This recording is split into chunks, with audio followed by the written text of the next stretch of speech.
Football is more than just a game. It's a global language, a source of pride, and a thread that weaves together the hopes and dreams of millions across continents. From dusty streets in small towns to the grandest stadiums in the world, the love for football transcends borders, cultures, and generations. It's a force that unites people from every walk of life, breaking down barriers and building bridges where there were once divides. Every 4 years, the FIFA World Cup brings the world together in a festival of skill, passion, and drama. Streets fill with color, voices rise in song, and for a few weeks, the world's eyes are fixed on a single stage.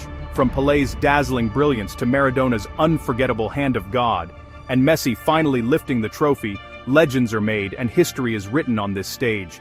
These moments become part of our collective memory, inspiring new generations to dream. For Europe, the World Cup is more than a tournament. It's a cherished tradition that sparks debates in cafes, ignites dreams in young players, and creates unforgettable moments that echo through time. But this year, the usual excitement is mixed with a sense of anxiety and unease. The anticipation is shadowed by questions and concerns that linger in the air.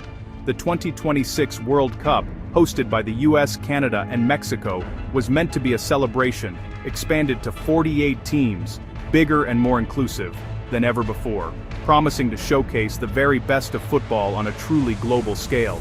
Instead, it faces a storm of political controversy, security fears, and financial chaos. Headlines are dominated by protests, debates over costs, and questions about safety.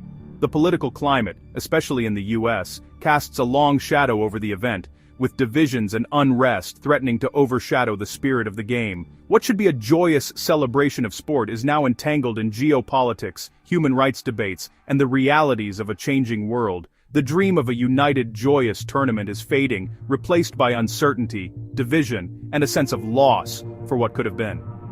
Fans and players alike are left wondering, will this World Cup live up to its promise, or will it be remembered for everything but the football? As the world watches, we must ask, has the beautiful game's biggest stage become a battleground for politics and controversy, or can football once again remind us of its power to unite? The World Cup, once a symbol of unity and celebration, is now caught in a storm of political upheaval that threatens to overshadow the spirit of the game. Across North America, streets are filled with protests and demonstrations as citizens voice their anger and frustration over the current political climate. The second Trump administration's controversial policies, combined with the recent and devastating war with Iran, have made the continent feel more dangerous and unpredictable than ever before. Security funding shortfalls and constant warnings of extremist threats have left host cities scrambling to prepare, with local officials struggling to reassure both residents and visitors. In Mexico, the ever-present danger of cartel violence adds yet another layer of risk and uncertainty, making security a daily challenge for organizers. The involvement of ICE in tournament security has sparked outrage and controversy, especially among European nations, turning what should be a celebration of sport into a potential minefield for international visitors and fans. FIFA's decision to award President Trump the FIFA Peace Prize has only deepened divisions, raising serious questions about the organization's neutrality and its role in global politics. The beautiful game, once a beacon of hope and connection, is now a pawn in a much larger struggle. As tensions rise, everyone, from players to fans to officials, feels the consequences of a tournament overshadowed by global conflict. Severe U.S. travel bans have built walls around the 2026 World Cup. Fans from dozens of countries, including those whose teams qualified, are barred from attending. Teams like Iran have announced boycotts of US-based matches, citing safety concerns and throwing the tournament into chaos. Financial barriers like exorbitant visa bonds make attendance impossible for many. The World Cup, meant to unite, is now a symbol of exclusion. By closing its doors, the US undermines the very spirit of the tournament. The event risks becoming a divided spectacle, not a global celebration.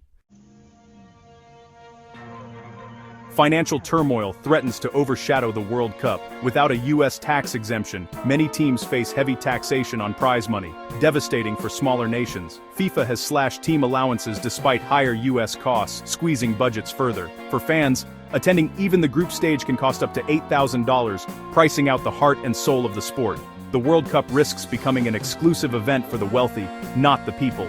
Instead of funding football's future, some federations may lose money by participating.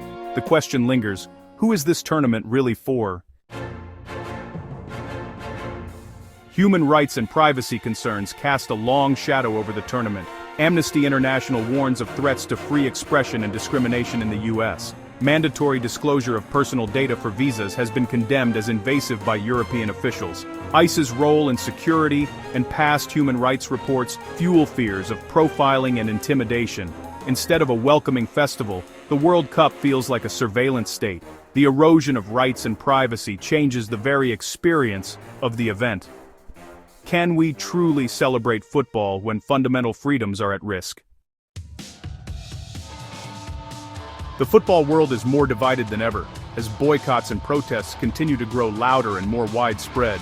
What was once a game that brought people together now finds itself at the center of heated controversy and passionate disagreement. Iran's national team has taken a bold stand, refusing to play in the United States, while across Europe, organized fan groups are urging supporters to stay home. Their reasons are complex, ranging from political tensions and soaring ticket prices to deep concerns about human rights abuses in host countries. Yet, not everyone agrees with the idea of staying away. Some fans feel that their presence in the stadium is a way to support the players themselves, to show loyalty to the team and the sport, regardless of the politics swirling around them. This growing divide has sparked fierce debates among supporters everywhere. Is it more powerful to boycott and send a message, or to show up and cheer for your team, hoping to keep the spirit of the game alive? Meanwhile, European football federations remain hesitant and fractured, unable to agree on a unified response against FIFA or the tournament hosts. Their indecision only adds to the uncertainty. Critics are growing louder, accusing football's leaders of lacking the courage and conviction needed to truly defend the sport's core values and stand up for what is right. The World Cup, once a shining symbol of global unity and celebration, now reflects the deep divisions and conflicts that have come to define the modern game. The very soul of football is at stake. Will the forces of money and politics ultimately win out, or can the unifying joy and passion of the game still prevail against the odds? As the tournament draws near, the world watches with bated breath, hoping for a return to the values and excitement that make football truly beautiful and beloved by millions. The answer to these questions will shape not just this World Cup, but the very future of the game for generations to come.